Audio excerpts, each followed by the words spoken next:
Ravens Rundown coming up in just a few moments from right now. Before we do, got a little challenge that I want to put out there to the flock. I had somebody a while back comment 41 times on a single video and broke the single show comment record. So I want to know, is somebody out there willing to break that record?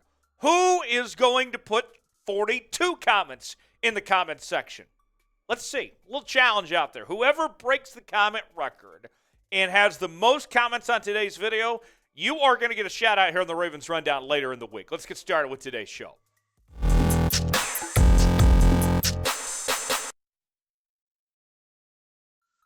Welcome in to the Ravens Rundown, powered by Chat Sports. Tyler Jones here with you. Thanks for making us a part of your day. Coming up in just a moment, we have trade rumors surrounding Lamar Jackson, potentially to a couple of NFC South teams. Also, an injury update on Rashod Bateman.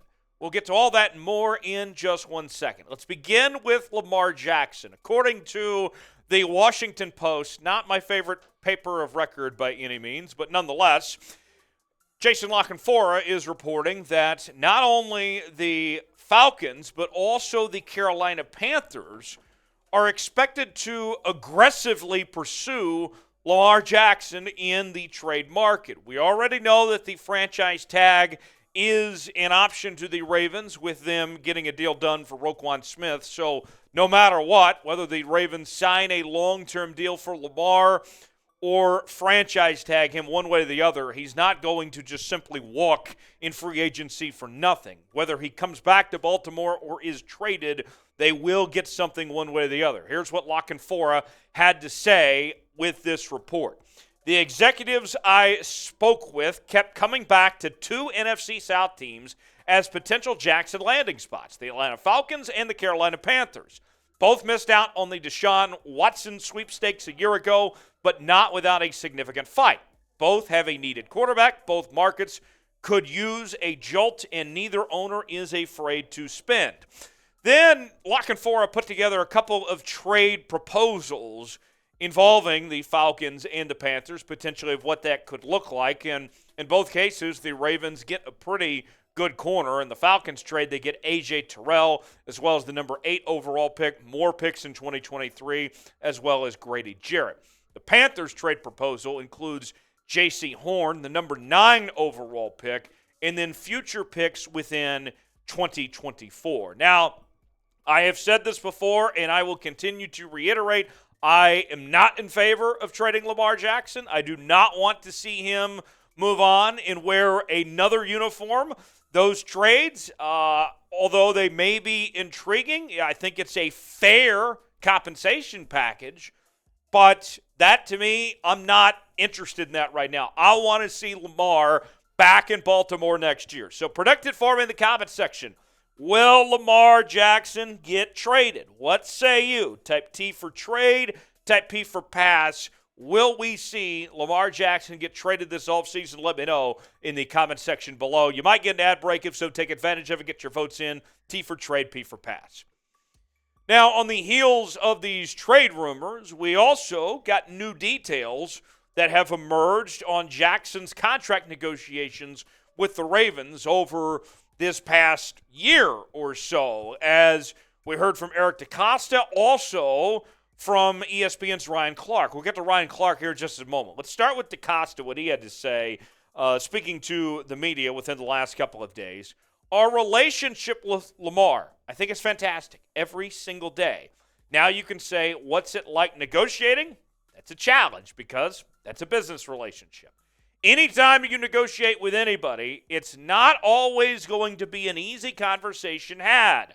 But that doesn't affect our feelings for each other or John's feelings for Lamar, referring to John Harbaugh, of course, or the organization's feelings for Lamar every single day, his teammates. We all understand this is a business transaction. So we'll get to more on the report from Ryan Clark and dive into those details here and how this all connects up here in just a second. But first, today's show is presented by BetUS, the exclusive sportsbook partner of Chat Sports. If you go to chatsports.com/bet, enter the promo code CHAT125, you can get a 125% deposit bonus. Put $100 down, put $125 to spend for free. Tonight, me and producer Seeps, Will Scott, Nick Rowley and company, we're going to go watch my Kansas Jayhawks take on Baylor. And I got to tell you, I know Kansas has lost 2 in a row, but I am on the Hawks money line tonight to win and cover as an underdog.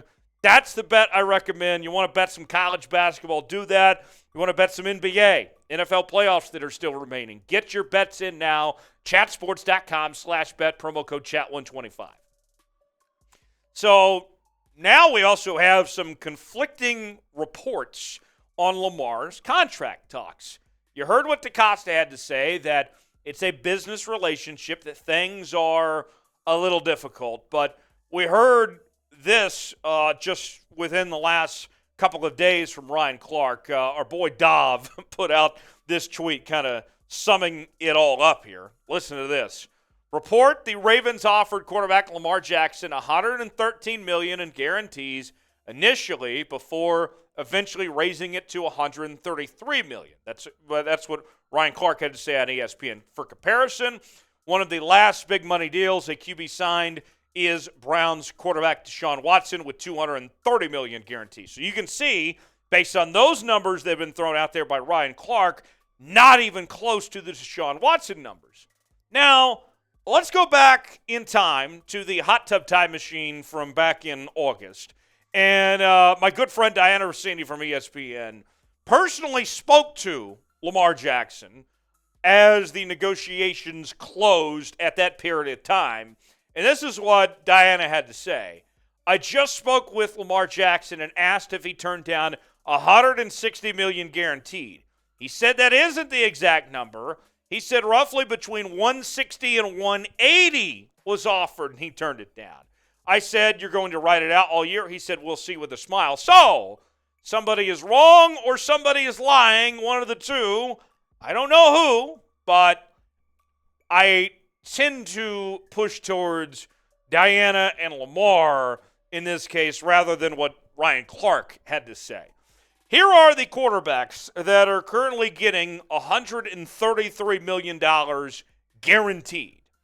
Deshaun Watson, Kyler Murray, Russell Wilson, Aaron Rodgers, Josh Allen, and Patrick Mahomes.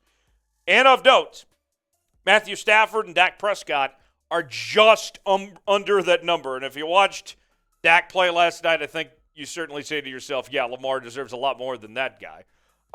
So with that said, 133, if that's the number, Lamar, there shouldn't be any issues. That shouldn't be a problem. If it's 160 or more, that tends to make more sense, I think. Get the concern meter out for me. What is your concern about the relationship between Lamar Jackson and management at this point in time?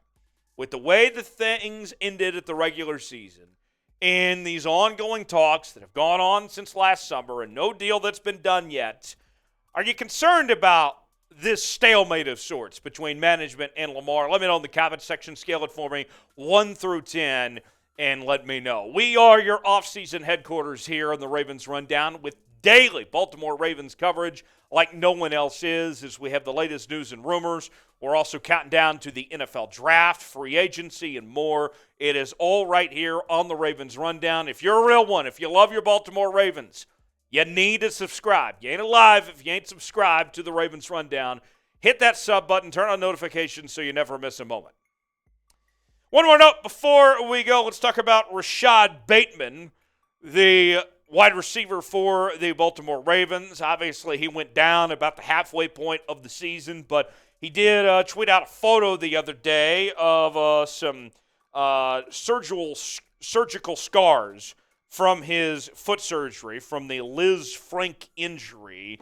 But the surgery did occur, and we heard from John Harbaugh say that things went pretty good, all things considered, for the surgery. He's going to be ready real soon to run full speed.